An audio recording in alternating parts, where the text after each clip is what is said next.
یہ کہنا supreme leader کا کہ جی اختلافات سے اجتناب کریں، تو یہ بھی خدشہ ہے کہ اختلافات پیدا ہو سکتے ہیں۔ یہ بات بھی ہو رہی ہے کہ جی پاسداران انقلاب ذرا آگے جا رہے ہیں اور انہوں نے حملے کیے اور اس کی وجہ سے اب مذاکرات ہی ختم ہو گئے ہیں، ساری کہانی ختم ہو گئی اور ایک اور ہمیں خوفناک ترین جنگ نظر آ رہی ہے خطے میں، تو یہ صورتحال بڑی خطرناک ہے۔ سپریم لیڈر ایران کے مجتبیٰ خامنہئی نے کہا ہے امریکہ جنگیں پھیلانا چاہتا ہے، امریکہ پر بھروسہ نہیں کر سکتے، غرور، خود پسندی اور خونخواری امریکی وتیرہ ہے۔ اب ایک طرف یہ سب باتیں ہو رہی ہیں، حالات ہمیں یہ نظر آ رہے ہیں، لیکن کیا پاکستان ایران پر اٹیک کرے گا؟ یہ باتیں کی جا رہی ہیں، یہ سوال پوچھا جا رہا ہے، اس کا بیک گراؤنڈ کیا ہے؟ پہلے ہم اس کو سمجھ لیں اور اس کے بعد پھر آگے بڑھیں گے کہ کیا ایسا ممکن ہے، کیا ایسا ہو سکتا ہے۔ دیکھیے، ایک وقت تو تھا جب ایران کی طرف سے پاکستان پر حملہ کیا گیا تھا، ایک میزائل پاکستان پر فائر کیا گیا تھا اور کہا گیا کہ جی ہم نے یہاں فلاں یا کوئی دہشت گرد اس طرح کا کہا گیا جی نشانہ بنایا ہے، جبکہ ایسا کچھ نہیں تھا، سول انفراسٹرکچر کو نقصان پہنچا۔ تو پاکستان نے فوری اس کا جواب دیا تھا، فوری، دیر نہیں کی تھی۔ تو یہ وقت بھی تھا اور میں کوئی سالوں پرانی بات نہیں کر رہا، کچھ عرصہ قبل یہ ہوا تھا، یہ ایران امریکہ جنگ سے پہلے کی بات ہے۔ اچھا، اب اس کا مطلب یہ ہے کہ پاکستان اپنی سالمیت پر کچھ بھی ہو، اپنی خود مختاری پر کوئی بھی ملک ہو، چاہے برادر اسلامی ایران ہو، پاکستان اس پر کوئی سمجھوتا نہیں کر سکتا، کوئی آنچ نہیں آنے دے سکتا۔ یہ ہمارا بڑا واضح موقف ہے۔ اچھا، اب بات جس تناظر میں ہو رہی ہے کہ کیا پاکستان امریکہ پر حملہ، ایران پر حملہ کرے گا، وہ اس تناظر میں ہے کہ سعودی عرب کے ساتھ پاکستان کا معاہدہ ہے، اور معاہدہ بھی ایسے ہی نہیں، لکھ کر معاہدہ ہے، ان ریٹن ہے، اور پوری دنیا کو بتا دیا گیا ہے، اور خاص طور پر ایران پر واضح کیا گیا ہے، ایک دفعہ نہیں بار بار واضح کر دیا گیا ہے کہ ہمارا معاہدہ ہے اور ہم اس کی ہر صورت پاسداری کریں گے کہ کسی ایک ملک پر حملہ دونوں پر تصور ہوگا۔ یعنی اگر سعودی عرب پر حملہ کیا جاتا ہے تو وہ ایسے ہی ہے جیسے پاکستان پر حملہ ہو، اور میں نے آپ کو بتا دیا ہے کہ پاکستان پر جیسے ہی حملہ ہوا تھا ایران کی طرف، پاکستان نے فوری جواب دیا تھا، فوری طور پر۔ تو پاکستان اس سے پیچھے نہیں ہٹے گا، لیکن اب ہے کہ سعودی عرب پر حملہ، پاکستان پر حملہ تصور ہوگا۔ تو اگر سعودی عرب پر حملہ ہوتا ہے تو پاکستان پر حملہ ہے، تو پاکستان پہلے یہ بتا چکا ہے کہ پاکستان حملہ ہوگا تو ہم جواب دیں گے۔ اب اس میں ذرا تھوڑی سی کچھ ٹیکنیکل باتیں ہیں جو ڈسکس کرنا ضروری ہے۔ ایران نے سعودی عرب کو پہلے نشانہ بنایا، کس طرح سے کہ امبیسی کو، امریکی امبیسی کو ریاض میں، یا یہ کہ جو اڈے تھے امریکہ میں موجود، سعودی عرب میں امریکی اڈے، ان کو نشانہ بنایا تھا۔ امریکی جو اڈے سعودی عرب میں موجود تھے یا ان کے جہاز تھے، ان کا دیگر انفراسٹرکچر تھا، اس کو ایران نے براہ راست نشانہ بنایا ہے۔ اچھا، اس کے بعد بار بار ایران کو پیغام دیا گیا کہ ہم اس جنگ میں براہ راست نہیں ہیں۔ اب یہ ایران کو بھی پتہ ہے، سعودی عرب کو پتہ ہے کہ امریکہ بہادر زبردستی بھی لے سکتا ہے اڈے، اور اگر نہیں دیں گے تو اس سے سعودی عرب کے لیے بڑے مسائل پیدا ہو سکتے ہیں، اور سعودی عرب کسی بھی طرح سے امریکہ سے براہ راست لڑائی لڑنے کی پوزیشن میں ہے ہی نہیں۔ ایران کی بات اور ہے۔ اب سعودی عرب کے پاس اپنا اس طرح کا دفاع ہی نہیں ہے، اس لیے تو پاکستان کے ساتھ دفاعی معاہدہ کرا ہے، اس لیول کا دفاع نہیں ہے جس طرح کا پاکستان کے پاس ہے۔ تو اب سعودی عرب کے پاس کیا ہے؟ مین ان کے پاس جو چیز ہے وہ ہے تیل۔ پاکستان ابھی بھی نیگوسیشنز میں ہے کہ جی آپ ہمیں کچھ عرصے کے لیے تیل دے دیں، یہاں تک کہ جی سی پیک کے معاہدے ہیں اور وہ مہنگے ہیں، ہم آپ سے لے کر وہ رقم ان کو دے دیں اور آپ سے پھر سستا ہم یعنی معاہدہ کر لیں نسبتاً، یعنی فرض کریں کہ 1% انٹرسٹ ریٹ پر ہم وہ قرضے آپ کو واپس کریں گے، بجائے اس کے کہ سی پیک کے قرضے میں بہت مہنگے پڑ رہے ہیں۔ اسی طرح سے ہمیں ڈیفرڈ پیمنٹ پر قرض کی صورت میں آپ تیل کی فیسلٹی بھی دے دیں۔ پہلے جو ڈالر سعودی عرب نے رکھوائے ہوئے پاکستان کے پاس، ہم نے وہ قرضے بھی واپس نہیں کیے اور ان کو بھی رول اوور کر دیا کہ آگے واپس کریں گے، ہم یہ نہیں کر سکتے۔ اس کے علاوہ ہم سعودی عرب سے کہہ رہے ہیں کہ ہمیں ابھی مزید فیسلٹی دے دیں، سہولت دے دیں تیل کے لیے، کیونکہ ہمارے پاس اتنے ابھی ڈالرز نہیں ہیں، ہمارے لیے مسئلہ ہے، آپ ہمیں بھی دے دیں، ہم آہستہ آہستہ آپ کو آگے جا کر واپس کر دیں گے ابھی، تاکہ ہمارے پاس تیل کی سپلائی جاری رہے، وہ ڈسرپٹ نہ ہو۔ اور سعودی عرب ظاہر ہے آپ نے ہرمز نہیں، اگر آپ نے ہرمز بھی دے تو ایران کم از کم ہمارے جہازوں کو نشانہ نہیں بنائے گا، ہمیں امید ہے، کیونکہ اگر ایران نے کسی ملک کا واضح طور پر شکریہ ادا کیا، زندہ آباد کے نعرے لگائے، تو وہ پاکستان تھا۔ پاکستان نے کس طرح ایران کا ساتھ دیا یہ ایران کو بھی پتہ ہے، ان کی حکومت کو پتہ ہے، اس لیے وہاں پاکستان زندہ آباد کے نعرے لگتے رہے ہیں، اور شکریہ ادا کیا جس ملک کا سب سے پہلے، وہ پاکستان تھا۔ ٹھیک ہے، تو یہ سب چیزیں ان کو پتہ ہے۔ سعودی عرب دوسرے راستے سے بھی ہمیں تیل فراہم کر سکتا ہے، تو ہمیں سعودی عرب کی بہت زیادہ ضرورت ہے۔ ٹھیک ہے، ایران کے ساتھ بھی ہمارے اچھے تعلقات ہونے چاہیے ہیں، ہم نے ان کا بھی ساتھ دیا ہے، لیکن ایران اس پوزیشن میں نہیں ہے کہ پاکستان کی کوئی اس طرح کی مدد کر سکے تیل کی صورت میں، گیس کی صورت میں، براہ راست ان کے پاس اپنے مسائل ہیں، اور انٹرنیشنل پابندیاں ہیں. پاکستان کھل کر کوئی بہت بڑا معاہدہ بھی نہیں کر سکتا اس طرح کا جس طرح کا سعودی عرب سے کر رہا ہے, کہ اگر فرض کریں جی ایران کہتا ہے جی ہم آپ کو یہ فیسلٹی دے سکتے ہیں, ان کے پاس ایک گنجائش ہی نہیں ہے اول تو, اور اگر وہ دیتے بھی ہیں کہ جی اچھا بعد میں دیکھی جائے گی تو اس انٹرنیشنل سینکشنز آ سکتی ہیں, تو یہ ہو نہیں سکتا. سعودی عرب کے ساتھ پاکستان کے تعلقات بھی ہیں, برائے تعلقات بھی ہیں, ہمیں ضرورت بھی ہے. سعودی عرب نے مشکل وقت میں ہمیشہ پاکستان کا ساتھ بھی دیا ہے, اب معاہدہ بھی ہے. لیکن اس میں ایک بات یہ نظر آتی ہے جو تجزیہ کار یہ سمجھاتے ہیں کہ دیکھیے اگر تو سعودی عرب کی زمین سے براہ راست امریکہ آپریٹ کرتا ہے براہ راست اور ایران کو نشانہ بناتا ہے تو ایران کے پاس جواز تو ہوگا. لیکن جب سعودی عرب کہہ چکا ہے امریکہ کو کہ جی آپ ہماری بیسز استعمال نہ کریں, آپ براہ راست ہماری بیسس سے حملے ایران پر نہیں کر سکتے, ہم نے اس کی اجازت نہیں دی, آپ کے پاس دیگر ممالک ہیں آپ وہاں سے کرتے رہیں,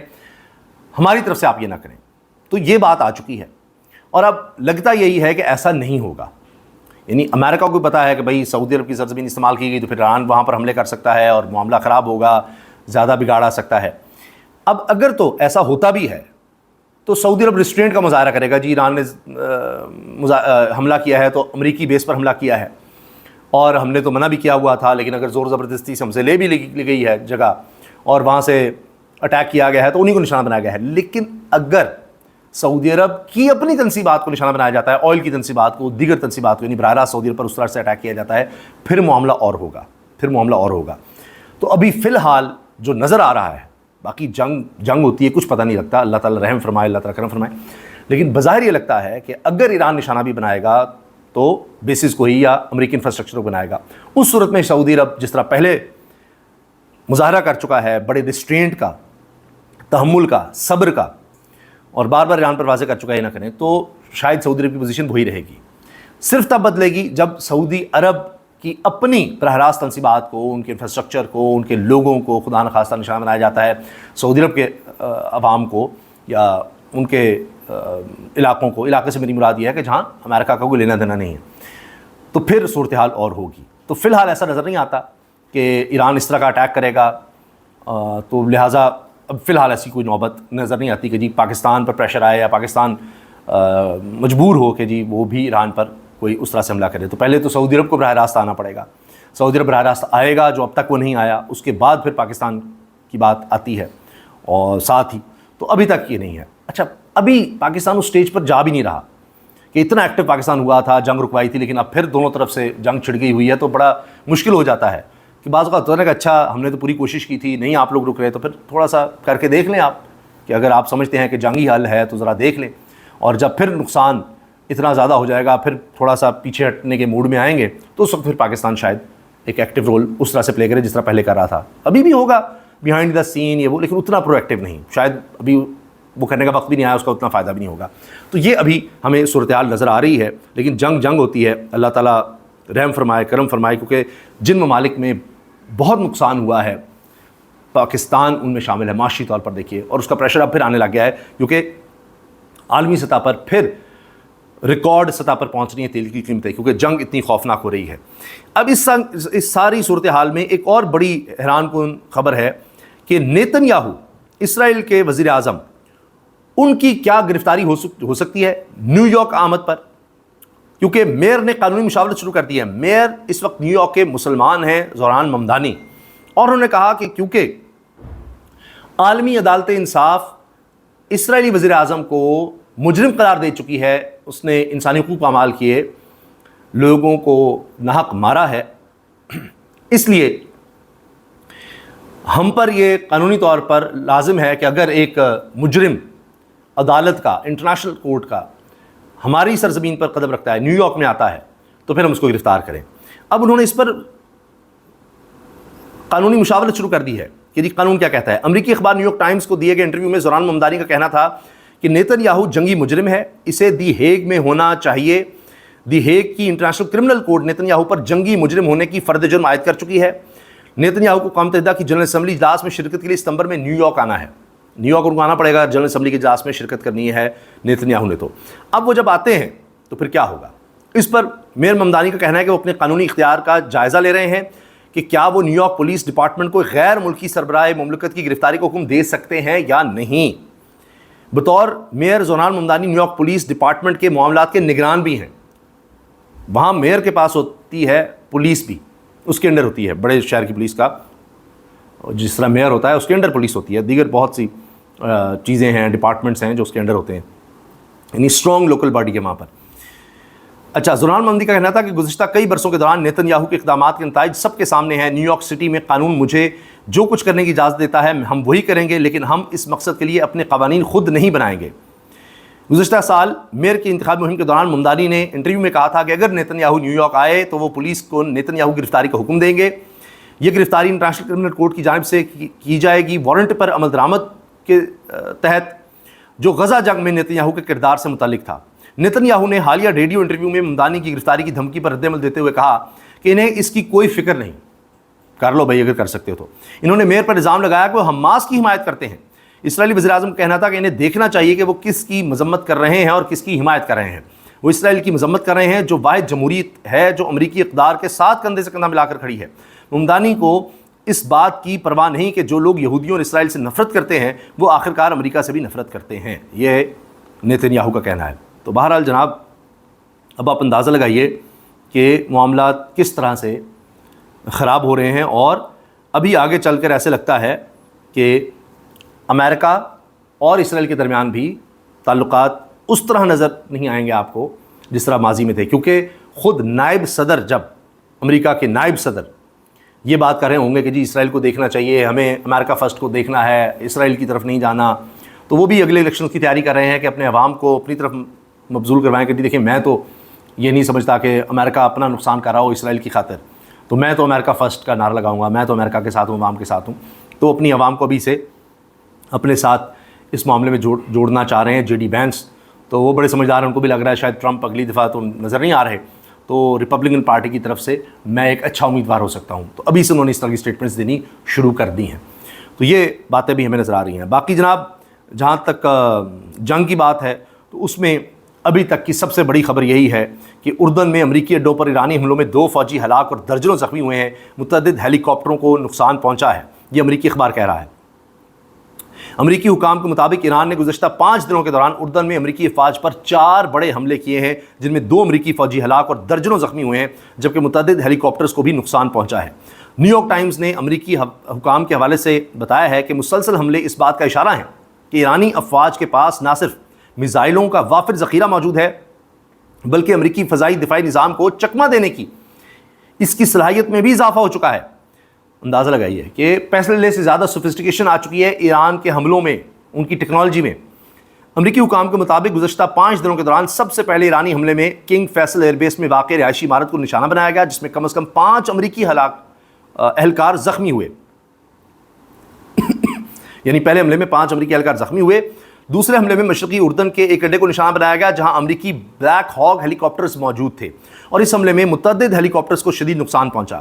اس کے بعد ایرانی میزائلوں نے مواقل السلط ایئر بیس ارزق کو نشانہ بنایا جہاں بنکروں میں پناہ لینے والے تقریباً 20 امریکی فوجی زخمی ہوئے، تاہم اس حملے میں کوئی ہلاکت نہیں ہوئی۔ دیکھیں کتنے درجنوں امریکی فوجی زخمی ہوئے ہیں، اس کا مطلب بالکل ٹھیک نشانے پر ایرانی میزائل لگ رہے تھے اور ان کو روکا نہیں جا رہا تھا، روک نہیں پا رہی تھا ڈیفنس سسٹم، اور وہاں بنکرز تک کو نشانہ بنایا گیا ہے۔ جمعے کے روز اسی اڈے پر دوبارہ حملہ کیا گیا جس میں 2 امریکی فوجی ہلاک جبکہ 4 دیگر زخمی ہوئے۔ حکام کے مطابق کچھ اہلکاروں کو معمولی زخم آئے جنہیں طبی معائنے کے بعد دوبارہ ڈیوٹی پر بھیجا گیا۔ جنگ کے ابتدائی دنوں میں پینٹاگون نے بحرین، قطر اور متحدہ عرب امارات سے اپنے متعدد فوجیوں کو محفوظ سمجھ کر اردن اور اسرائیل منتقل کیا تھا۔ اندازہ لگائیے کہ یہاں پر اٹیک ہو سکتے ہیں جہاں ماضی میں ہو چکے ہیں، تو یہاں سے اردن شفٹ ہو جاؤ یا اسرائیل۔ لیکن اب صورتحال بدل چکی۔ خلیجی ممالک کی جانب سے امریکی طیاروں کو اپنی فضائی حدود استعمال کرنے پر پابندیوں کے بعد اب اردن ہی مشرق وسطیٰ میں امریکی کارروائیوں کا واحد اور سب سے بڑا گڑھ بن چکا ہے جو اب ایران کے براہ راست نشانے پر ہے۔ اب اندازہ لگائیے خلیجی ممالک نے کہا جی ہماری ایئر اسپیس نہ استعمال کریں، ہماری بیسز نہ استعمال کریں، ورنہ ایران یہاں نشانہ بنائے گا تو کہیں اور جائیں، جس طرح میں نے آپ کو سعودی عرب کا بتا دیا ہے۔ تو ایران کے پاس کوئی جواز نہیں کہ سعودی عرب کو پھر نشانہ بنائے، تو جہاں سے نشانہ بنایا جا رہا ہے یعنی اردن کی سرزمین سے، اس وقت ایران کا سارا فوکس وہاں پر ہو چکا ہے، یہ خود نیو یارک ٹائمز کہہ رہا ہے۔ گزشتہ روز امریکی فوج کی سینٹرل کمانڈ یعنی سینٹ کام نے اردن میں ایران کے بیلسٹک میزائل حملوں میں اپنے 2 فوجیوں کی ہلاکت اور متعدد کے زخمی ہونے کا اعتراف کیا۔ سینٹکام کی جانب سے جاری بیان میں کہا گیا کہ 17 جولائی کو اردن میں امریکی سینٹرل کمانڈ اور اس کے اتحادی دستے ایرانی بیلسٹک میزائلوں اور ڈرون حملوں کے خلاف دفاع کر رہے تھے کہ اس دوران 2 امریکی فوجی ہلاک ہوئے جبکہ 1 امریکی فوجی تاحال لاپتہ ہے، اس کا پتہ ہی نہیں چل رہا۔ اس سے پہلے ایرانی پاسدار انقلاب نے اردن میں امریکہ کی الارزق ایئر بیس کو نشانہ بنانے کا اعلان کیا تھا، بتا کر حملہ کیا کہ ہم یہاں پر نشانہ بنانے لگے ہیں اور پھر وہاں پر میزائل داغے۔ پاسداران انقلاب کا کہنا تھا کہ اردن میں الارزق ایئر بیس کو میزائل اور ڈرون سے نشانہ بنایا۔ حملے میں بیس پر 2 فائٹر جیٹس اور 3 امریکی طیارے تباہ کیے۔ حملے میں بیس پر fighter jet shelters, parking ramp کو بھی نشانہ بنایا گیا۔ یہ جناب اس وقت لیٹسٹ اندازہ لگائی خبریں ہیں اور اس سے آپ بخوبی جج کر سکتے ہیں کہ جنگ کتنی پھیل رہی ہے۔ ایرانی کمانڈر کہہ رہے ہیں مذاکرات اور جنگ ساتھ چلنے کی پالیسی ختم، امریکہ نے مزید جارحیت اپنائی تو ہم بھی طبلِ جنگ بجا دیں گے۔ اب سوچیے ذرا کہ ابھی یہ حالات ہیں تو کہہ رہے ہیں جی طبلِ جنگ ابھی بجا دیں گے، تو پھر کیا صورتحال ہوگی جب جس کو ایران جنگ کہہ رہا ہے وہ چھڑ گئی۔ تو اجازت دیجیے، اللہ حافظ۔